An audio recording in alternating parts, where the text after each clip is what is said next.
Le 23 décembre 1969, l'Assemblée nationale du Québec sanctionne le projet de loi 86 concernant la loi sur les loteries et courses et crée la Société d'exploitation des loteries et courses du Québec. Le 14 mars 1970, avec éclat, on procède au premier tirage d'une loterie mensuelle, l'Inter-Loto. Le 5 juin, c'est au tour de la Mini-Loto, une loterie hebdomadaire, de faire son apparition. Puis, septembre voit la naissance de la première Super Loto, une loterie saisonnière. 1971. En moins de 15 mois, 63 millions de billets ont été vendus et 15 millions de dollars ont été versés à 60 000 gagnants. Pour la plus grande joie des consommateurs, chaque tirage de la Mini est effectué dans des villes différentes. 1972. En août, l'Auto Perfecta, une loterie combinant une course hippique et le hasard, voit le jour. Une fois la semaine, les amateurs ont les yeux braqués sur Blue Bonnets ou sur la piste Richelieu. 1973. Dès le début de janvier, Télémétropole diffuse la Loto Perfecta 4 sur 10 dans toutes les régions du Québec. L'Auto-Québec fait déjà sa marque dans le domaine des loteries.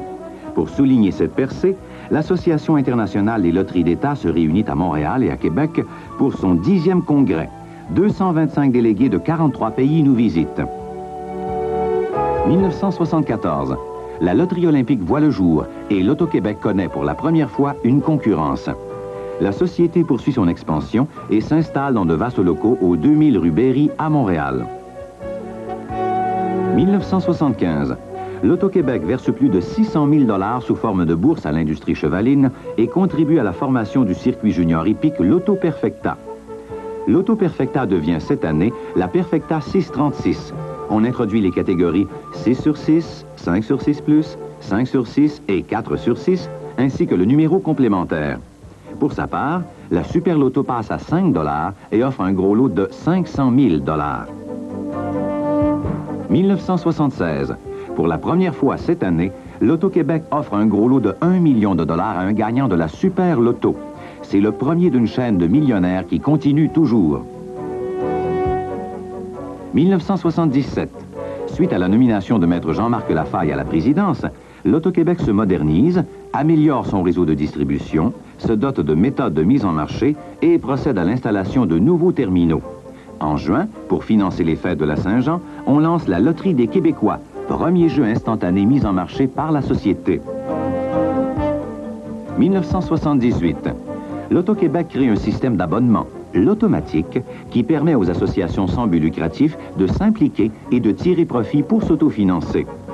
En septembre, on assiste au lancement de la provinciale Super Loto.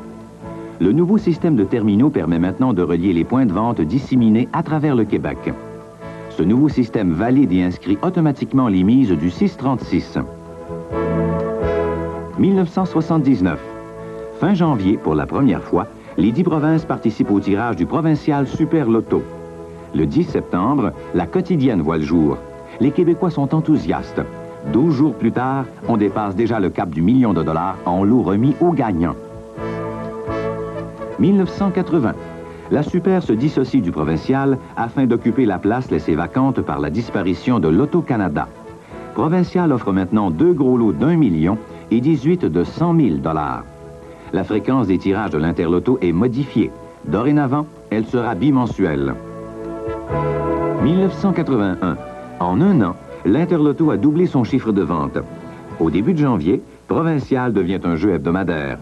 Le 31 juillet, au 636, un citoyen de Chicoutimi gagne le plus gros lot jamais décerné, 1 353 981 $. Dans le domaine des loteries instantanées, Fortuna, l'Auto-Baseball, le Tour du Québec et Atout font les délices des consommateurs. 1982. En juin, l'Auto 649 fait son apparition sur le marché des loteries québécoises et canadiennes. L'Auto-Québec implante aussi un nouveau système de terminaux. À la Mini, on offre des maisons. À la Super Loto, des voitures. La Super offre 4 chances de devenir millionnaire et la 636 propose une cagnotte de 50 000 $ pour le misto. Le 7 août, un Québécois remporte un premier lot d'importance à la 649. 1983. Au Loto 649, les Québécois gagnent près de 9 millions de dollars répartis en 3 gros lots. À la Super Loto, l'un d'entre eux, Pierre Cazot, touche un 2e million en moins de 31 mois. les probabilités pour qu'un tel phénomène se produise étaient d'une chance sur un peu plus d'1 milliard. En juin, la quotidienne se joue dorénavant à 3 ou 4 chiffres. Et à la fin de l'année, l'Auto-Québec emménage dans ses nouveaux locaux au 500 Ouest rue Sherbrooke.